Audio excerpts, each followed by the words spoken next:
Hey guys, I'm Ikra Farouk and this is What's in the World on the BBC World Service. Now, being a music star comes with its perks. Crafting the song in the studio, heading out on stage and hearing the lyrics back to you. Maybe you get to collab with your music hero along the way too. But if music is your job, how are you making money these days? There's a few things affecting the cash flow if you're a musician. Depends which part of the world you're making music in, which platforms you're appearing on, and just how famous you are too. So, bundling all this together, we know the music business is a tough one and there's a lot of competition out there. So, is it getting harder to make money these days? And that's what we're chatting about in today's episode. I'm with BBC Newsbeat's Riyah Collins. Hey, Riyah. Hey, Ikra. Let's start with the actual publishing of a song then. When it's out there, how does a musician make money from it? Once your song is released, pretty much every time that song is played, you'll make some money. Like, it might not be much, but you'll make some money. You know, whether that's on the radio, being streamed on an app like Spotify or Apple Music. We have some purists out there as well who still buy physical copies. You get money from that.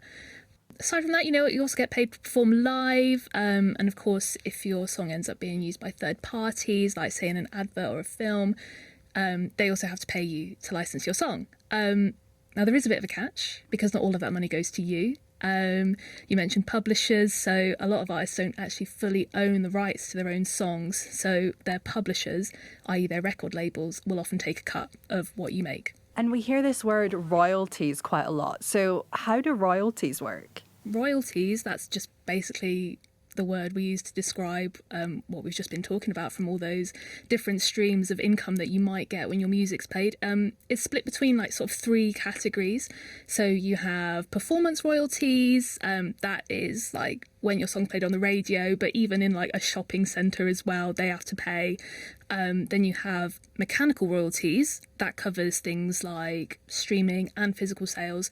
And then finally, you have licensing and sync royalties, and that is when your music is used by other companies making, say, a film, TV show, game, advert, that kind of thing. Sync royalties as well, that is quite a murky world, to be honest with you. Like, there's no clear benchmarks for artists to know how much to expect they can make from royalties there.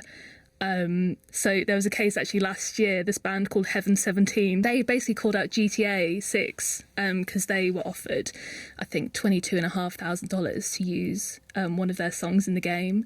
And they were like, that is quite pathetic, to be honest. And it's just such like an open field, like some bigger artists might get offered millions. Let's focus a little bit more on streaming now. So how do artists make money from the streaming sites like Apple Music, Spotify? It really does vary from artist to artist, but overall, some estimates reckon that an artist signed to like a major label probably makes less than 20% of their income from streaming apps.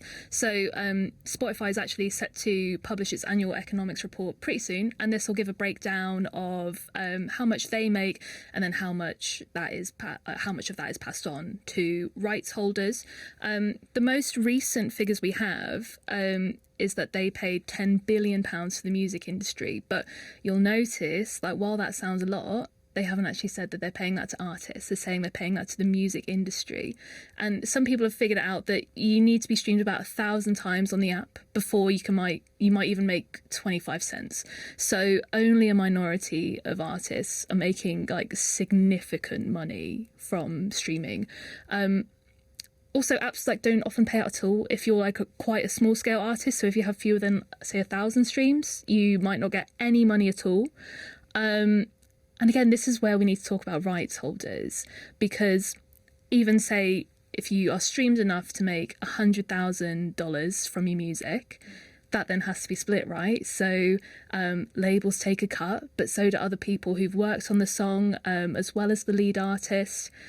So the average, once everyone's taken their cut, an artist might only get about 16% of that overall figure from the streaming platforms. We wanted to find out a little bit more from someone who is in the music business. We've had this message from Mary Spender. She's a singer-songwriter. I've never been signed to a label.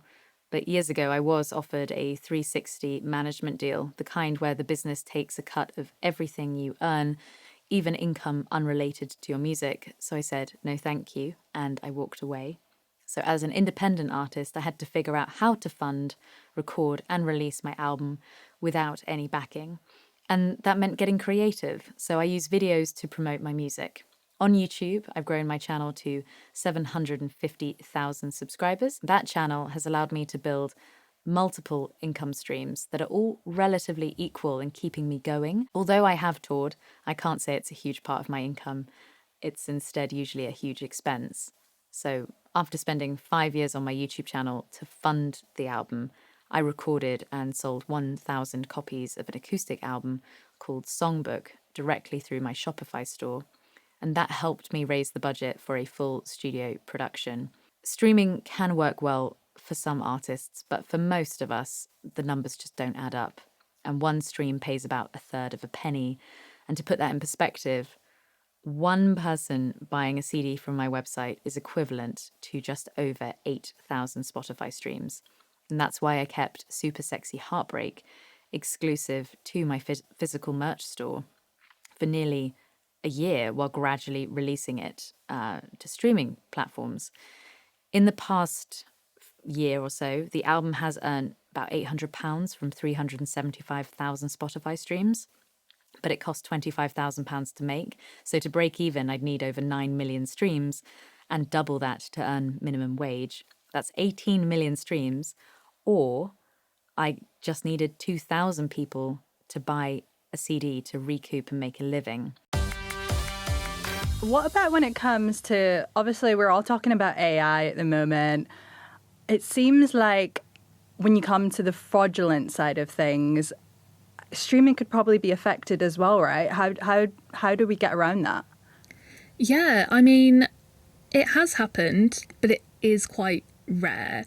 So last year in the US, there was a man who was accused of using AI, basically, firstly to write loads of songs for him, and then secondly to get thousands and thousands of bots to then stream it sort of endlessly. So he was generating so much money in royalties. I think prosecutors in the US said like maybe more than $10 million he might have made.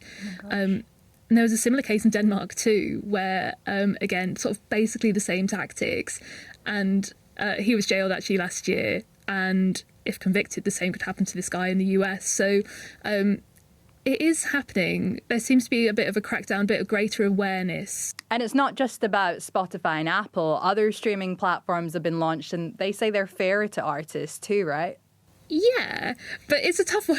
It's a tough one, sorry, because like while these streaming apps do claim to pay artists a bit more, we're again just talking about fractions of a cent. So I think Tidal and Deezer pay about double what Spotify will per stream, but again, you just need thousands and thousands of streams before you notice any impact from that. And speaking of different kinds of streaming sites, we've had this message from Kenya on what's happening over there. TV host Ken Rel Bis has launched a free music distribution platform called Interfine Music. There's no upfront fee for artists to sign up. We just take a cut from whenever an artist is making royalties.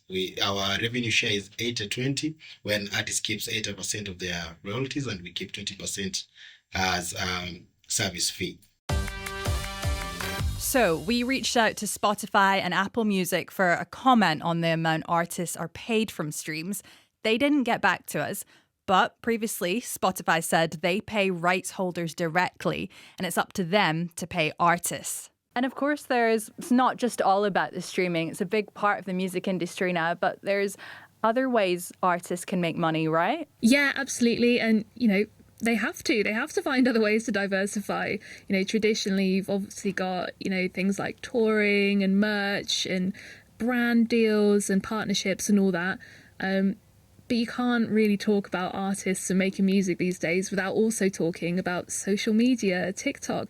A lot of artists are, either become social media stars or are social media stars that become artists. With a lot of bigger artists, we're seeing in particular, music isn't really what they're most profitable for a lot of the time anymore. So I'm thinking of Selena Gomez. You know, she's recently made it to the billionaire list or whatever it is, and it was Bloomberg who compiled that list, and they said that actually music is quite a negligible part of what she's making. Most of it's from her makeup line. Is it harder for the rising musicians to kind of break through in this day and age? A lot of artists are certainly saying it is. You know, like you say, like you can break through, you can have that moment on TikTok, for example, but then can you like sustain that and actually translate that into a career? You need to be streamed loads to make a decent income from that. There are other factors too. Like here at Newsbeat, we've spoken to quite a lot of artists who've told us how expensive touring can be and putting on a show. So, you know, as fans, you know, we've probably all experienced how expensive it is to get tickets to see our favourite artists.